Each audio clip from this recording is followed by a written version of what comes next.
क्योंकि sitting CM यहां से मैदान में है और दूसरी तरफ बीजेपी के फायर ब्रांड लीडर यहां पर शुवेंदु अधिकारी मैदान में है और शुवेंदु अधिकारी फिलहाल आगे चल रहे हैं भवानीपुर सीट से। ये सबसे बड़ा अपडेट है। लगातार हमारे साथ न्यूज रूम से हमारे सहयोगी ममता भी बनी हुई है। ममता, बहुत बड़ा अपडेट है। पश्चिम बंगाल की सबसे हॉट सीट और वहां पर सिटिंग सीएम फिलहाल पीछे चल रही है रुझानों में।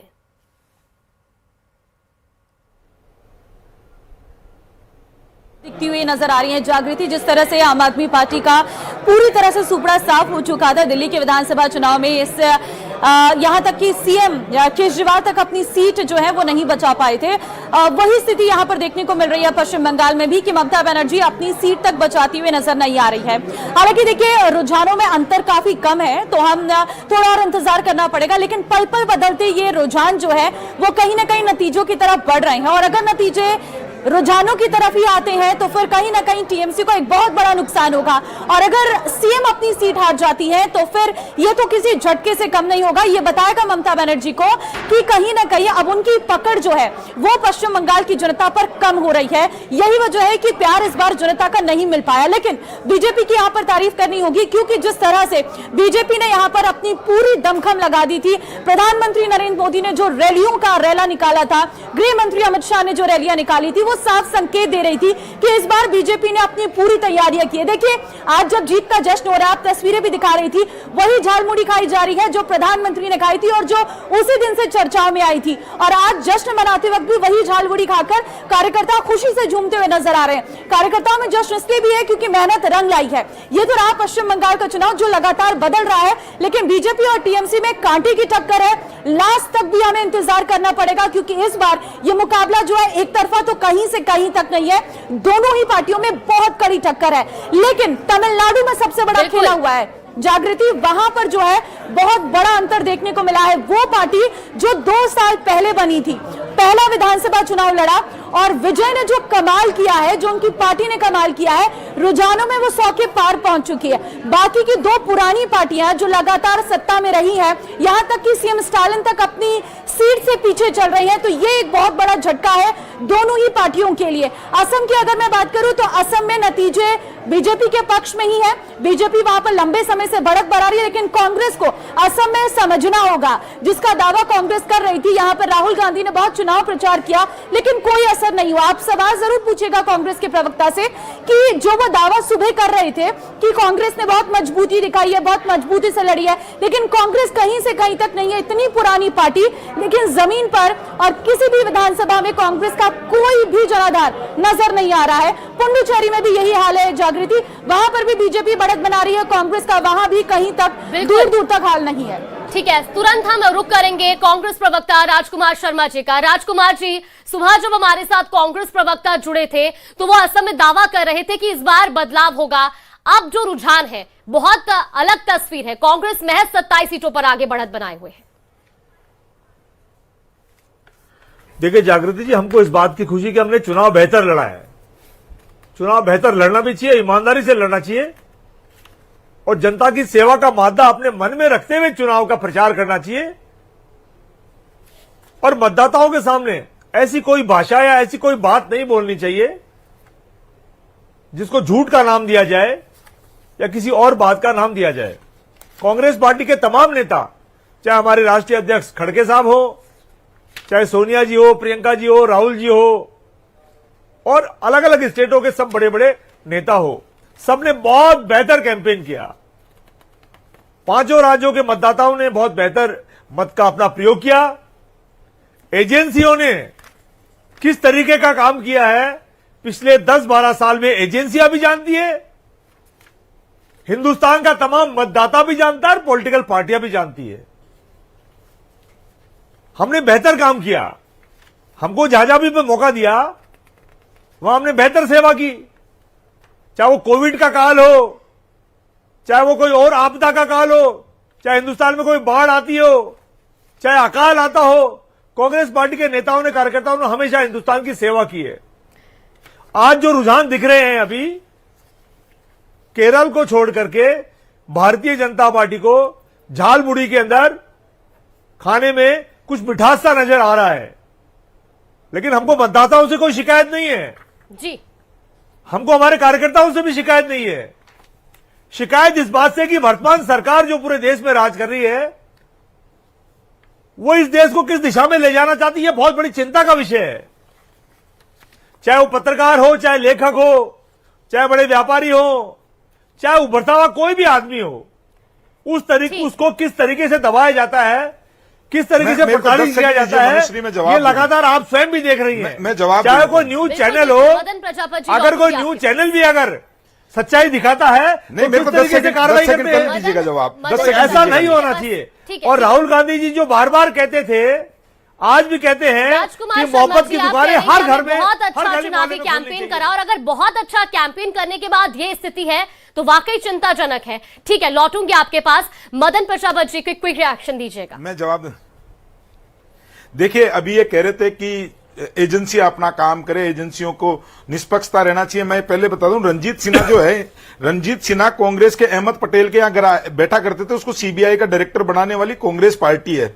चुनाव आयोग, जो पहला चुनाव आयोग का कमिश्नर थे सुकुमार सेन, वो रिटायर होने के बाद में सूडान के राज्यपाल बने। वीएस रमा देवी जब रिटायर हो गई, जब उन्हें हिमाचल का गवर्नर बना गया, टीएन शेषन को चुनाव लड़ाया गया। ऐसे बहुत सारे उदाहरण कांग्रेस के पड़े, तो इसलिए मत बताओ कि आपने किस तरीके से लोगों को किया। दूसरा ये कहते पत्रकारों की इनकी बात कर रहे थे, लोकतंत्र के चौथे स्तंभ के जब इमरजेंसी लगा के उनके बिजलियां काट दी गई, सेंसरशिप लगा दी गई, ये कांग्रेस ने किया है कि पत्रकारों को बंदी किस तरीके से बनाया जाता है। इसलिए संविधान की बात और लोकतंत्र की बात आपके मुंह से अच्छी नहीं लगती। दूसरा, इन्होंने कहा कि हमको कार्यकर्ताओं से कोई शिकायत नहीं है। हमारे कार्यकर्ता शिकायत कैसे होगी? राहुल गांधी अभी आपके एंकर पूछ रहे थे कि भैया बताओ ना, जवाब दो ना कि राहुल गांधी ने असम के अंदर बहुत सारी सभाएं की और असम में चुनाव कैसे हार गए, जहां जीतने की बात कर रहे थे। असम में नहीं, 90 से ज्यादा चुनाव लड़ चुके राहुल गांधी के नेतृत्व में, और हारने का रिकॉर्ड अगर कहीं Guinness book of world record में बनेगा तो राहुल गांधी के नेतृत्व में बनेगा। नेतृत्व के अंदर नहीं खोजते ये हमेशा दूसरों पे आरोप लगा के निकल जाते हैं। आरोप लगाना है तो राहुल गांधी से उनकी जवाबदेही पूछिए कि आपके नेतृत्व में इतने चुनाव लड़े गए, हार कैसे गए, और अभी भी उनको बदलना नहीं चाहते, क्योंकि एक परिवार के आगे नतमस्तक है, गुलामी की जंजीरें के अंदर जकड़ी हुई कांग्रेस है, तो उसका कुछ नहीं हो सकता। अब कम से कम कार्यकर्ता और जनता के ऊपर ठीकरा मत फोड़ो भैया। 1970 में इंदिरा गांधी चुनाव हारी, ये कह रहे भाषा 1970 में इंदिरा गांधी चुनाव हारी, क्या कहा? वोटरों को, जनता को मूर्ख बताने वाली इंदिरा गांधी थी। राजीव गांधी चुनाव हारे, उन्होंने कहा कि आप बैलेट पेपर से चुनाव हार गए, आप ईवीएम से चुनाव करवा लो, हम जीत जाएंगे। उसके बाद में अब उनके बेटे हैं, वो कहते नहीं नहीं ईवीएम हटा दो, बैलेट पेपर से चुनाव करवा लो। अरे भैया, अपना आत्ममंथन, आत्मचिंतन करो ना। जनता से आपका सरोकार छूट गया। ये कह रहे थे कोरोना के अंदर साथ थे। इस राजस्थान की जनता जानती है, कोरोना के अंदर फेयरमाउंट होटल के अंदर 5 स्टार व्यंजनों का लुत्फ उठाने वाली कांग्रेस थी। जनता के बीच में खाते भैया, होटल में बैठे थे, सत्ता बचाने के लिए बैठे थे। दो लोग लड़ रहे थे यार, टॉम एंड जेरी के जैसे, मेरे को सत्ता दे दो, मेरे को कुर्सी दे दो। इसीलिए जनता आपको दूर रखती है, जनता से सरोकार नहीं है। और आपके जितने लोग मिलने गए, युवा जितने छोड़ के गए कांग्रेस के, उन्होंने क्या बोला कि कभी कुत्ते को बिस्किट खिलाते रहते हैं। गुलाम नबी आजाद ने क्या कहा कि हम जाते, हमसे बात ही नहीं करते राहुल गांधी। तो जो गुलामी करे वो इनके साथ रहे, और जो पार्टी को आगे बढ़ाने की बात करे उसके सुने नहीं, उसको बाहर जाना पड़ता है। युवाओं को मौका देते नहीं हो। कांग्रेस के अंदर जितने नेता है वो ऐसी अपने आप के अंदर सेफ फील नहीं कर रहे हैं। मदन प्रजापत जी, लौटेंगे आपके पास। उस वक्त की सबसे बड़ी खबर पहले बता दें, बीजेपी मुख्यालय में भी अब जश्न का माहौल देखने को मिल रहा है। जश्न की तैयारियां वहां पर तेज हो गई है। ये बड़ी खबर आपको बता रहे हैं। चुनाव के रुझानों के बीच ये बड़ी अपडेट सामने आ रही है कि प्रधानमंत्री नरेंद्र मोदी भी आज शाम 6:30 बजे बीजेपी मुख्यालय जाएंगे।